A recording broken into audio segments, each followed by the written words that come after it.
The Evidence for Learning Early Childhood Education Toolkit is an accessible summary of a wide range of approaches to improving learning and development in early childhood education for children aged 3 to 6 years.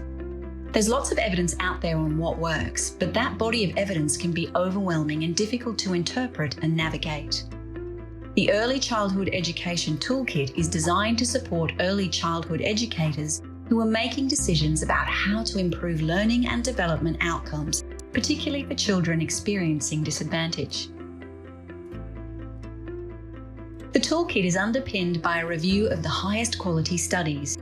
It systematically summarizes the findings of studies for each topic or approach. Each approach is summarized in terms of its average impact on learning outcomes, the strength of the evidence supporting it, and its cost.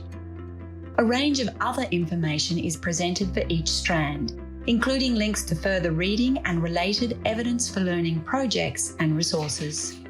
The toolkit does not make definitive claims as to what will work everywhere. Rather, it provides high-quality information about what is likely to be impactful based on existing evidence, alongside key findings that might help settings to consider and implement approaches most suitable for them. To get the most out of the toolkit, we recommend that you look beyond the headlines. Every approach in the toolkit has a dedicated page which describes in more detail what it is, what it costs, and what impact you can expect. Think about cost and evidence as well as impact. The most impactful approaches do not always provide the best value for money. Draw on your professional expertise. The toolkit can tell you whether an approach has had positive impacts in the past, but you need expertise and insight into your setting's context to make a well-informed decision about whether to introduce it for your children. The toolkit is a live resource that is updated on a regular basis as new findings from high-quality research become available.